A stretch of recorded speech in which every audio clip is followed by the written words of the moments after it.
Damai sejahtera Allah yang melampaui segala akal, itulah kiranya yang memelihara hati dan hidup saudara-saudara di dalam Kristus Yesus Tuhan kita. Amin. Renungan harian HKBP Sutoyo, hari Kamis, tanggal 4 Februari tahun 2021. Firman Tuhan pada hari ini diambil dari Lukas 15 ayat 6. Firman Tuhan berkata, "Dan setibanya di rumah, ia memanggil sahabat-sahabat dan tetangga-tetangganya, serta berkata kepada mereka, 'Bersukacitalah bersama-sama dengan aku, sebab dombaku yang hilang itu telah kutemukan.'" Demikianlah bunyi firman Tuhan. Saudara-saudaraku jemaat HKBP Sutoyo, pernah melihat seekor rusa yang berlari kencang karena dikejar seekor harimau? Mungkin kita pernah melihatnya di televisi atau juga melihatnya secara langsung. Rusa dan harimau itu sama-sama berlari kelihatannya. Tapi rusa dan harimau itu punya motivasi yang berbeda. Rusa berlari untuk menyelamatkan dirinya dari cengkraman harimau. Akan tetapi harimau itu berlari kencang mau menerkam atau memangsa rusa itu. Sama-sama berlari, tapi punya motivasi yang berbeda. Saudara-saudaraku yang terkasih, motivasi adalah alasan atau dasar melakukan sesuatu. Ada yang mendorong seseorang untuk melakukan sesuatu. Di dalam firman Tuhan hari ini, jika kita membaca perikopnya secara keseluruhan, maka kita melihat pemungut cukai, orang-orang berdosa dengan orang-orang Farisi dan ahli-ahli Taurat sama-sama datang, mau mendengarkan firman Tuhan, akan tetapi punya motivasi yang berbeda. Pemungut cukai dan orang berdosa memang mau sungguh-sungguh datang untuk mendengarkan Tuhan Yesus. Mereka datang dengan tulus hati, mau mendengarkan khotbah dan pengajaran dari Tuhan Yesus. Akan tetapi, orang-orang Farisi dan ahli-ahli Taurat datang untuk mengawasi segala perbuatan Tuhan Yesus, untuk mengintip kesalahan Tuhan Yesus, atau mau menjebak Tuhan Yesus. Dan ketika Tuhan Yesus mau menerima orang-orang berdosa dan pemungut cukai yang dianggap kaki tangan pemerintahan Romawi, serta mau makan bersama-sama dengan mereka, maka orang-orang Farisi dan ahli Taurat pun bersungut-sungut melihat hal yang terjadi itu. Kenapa mereka bersungut-sungut?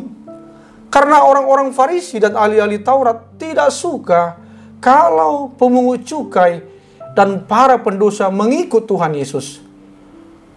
Mereka tidak suka kalau para pemungut cukai dan para pendosa bertobat, lalu dibaptis dan mengikut Tuhan Yesus. Karena mereka memandang sebelah mata terhadap pemungut cukai dan orang berdosa. Pemungut cukai dan orang-orang berdosa itu dianggap najis dan supaya dijauhi dan dihindarkan.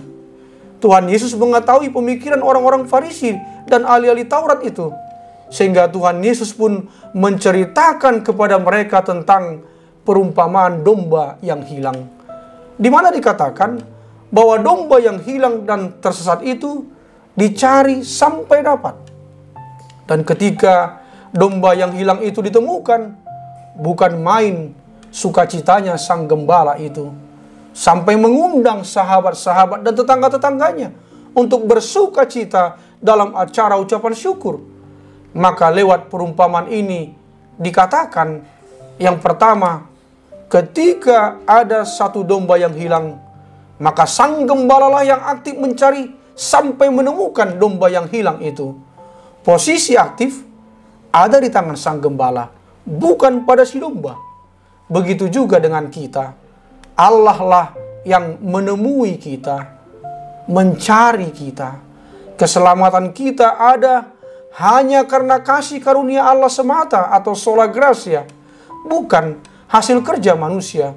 Karena itu kita harus menghargai anugerah keselamatan yang telah Tuhan berikan kepada kita.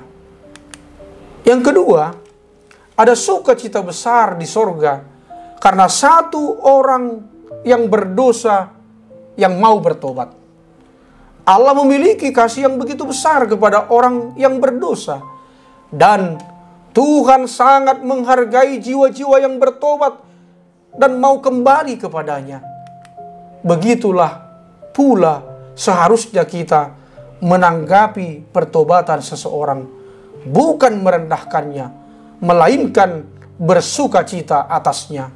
Mari kita sambut dengan sukacita apabila ada orang yang menyadari dosanya dan memohon pengampunan dari Tuhan. Janganlah permalukan, janganlah memandang rendah, janganlah memandangnya sebelah mata, janganlah mempercakapkan perbuatannya di masa lalu, tetapi terimalah, hargailah, dan sambut dengan sukacita, karena dia juga berharga bagi Tuhan Yesus. Amin. Marilah kita berdoa.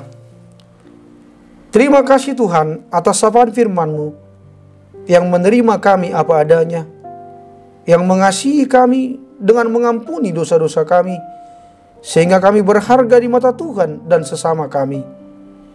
Dalam nama Tuhan Yesus Kristus. Amin. Selamat pagi. Selamat beraktivitas. Salam sehat. Tetap bersyukur. Tuhan Yesus memberkati.